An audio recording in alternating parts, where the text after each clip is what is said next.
मीठे बच्चे बाप जो पढ़ाते उसे अच्छी रीति पढ़ो तो 21 जन्मों के लिए सोर्स ऑफ इनकम हो जाएगी, सदा सुखी बन जाएंगे। प्रश्न, तुम बच्चों के अंत्येंद्रिय सुख का गायन क्यों है?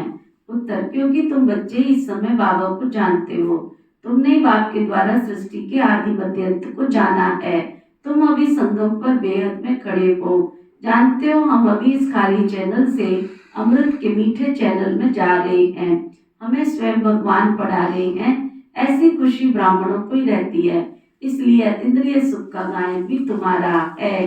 धारणा के लिए मुख्य सार, हम गॉडली स्टूडेंट इसलिए पढ़ाई का नशा भी रहे तो अपने कैरेक्टर्स पर भी ध्यान हो। एक दिन भी पढ़ाई मिस नहीं करनी है। देर से क्लास में आकर टीचर की इंसल्ट नहीं करना है। इस विकारी चीची दुनिया से नफरत रखनी है। बाबा की याद से अपनी आत्मा को पवित्र सत्व प्रधान बनाने का पुरुषार्थ करना है। सदैव खुश व हर्षित मुख रहना है। वरदान, सच्चे सतगुरु का वरदान। होपलेस में भी होप पैदा करने वाले, होपलेस में भी होप पैदा करने वाले, सच्चे परोपकारी, संतुष्ट मणि भव, संतुष्ट मणि भव। होपलेस में भी होप पैदा करने वाले, होपलेस में भी होप पैदा करने वाले, सच्चे परोपकारी, संतुष्ट मणि भव, सच्चे परोपकारी, संतुष्ट मणि भव।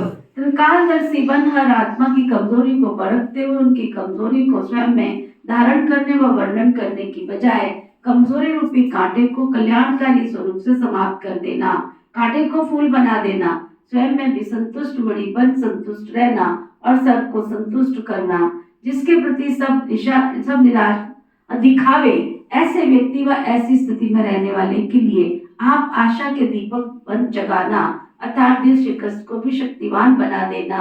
ऐसा श्रेष्ठ कर्तव्य सदा चलता रहे तो परोपकारी संतुष्ट मणि का वरदान प्राप्त हो जाएगा। स्लोगन, परीक्षा के समय प्रतिज्ञा याद आए तो हमेशा परीक्षा के समय अपनी प्रतिज्ञा याद आए तब प्रत्यक्षता होगी। अव्यक्त इशारे, अशरीरी व विधेय स्थिति का अभ्यास बढ़ाओ। सारे दिन में बीच बीच में 1 सेकंड भी मिले तो बार बार यही विधेयी बनने का अभ्यास करते रहो। 2-4 सेकंड भी निकालो, इससे बहुत मदद मिलेगी। नहीं तो सारा दिन बुद्धि चलती रहती है तो विधेयी बनने में टाइम लग जाता, और अभ्यास होगा तो जब चाहे उसी समय विधेयी बन जाएंगे, क्योंकि अंत में सब कुछ अचानक होना है। तो अचानक के पेपर में ये विधेयीपन का अभ्यास बहुत बहुत आवश्यक है। ओम शांति।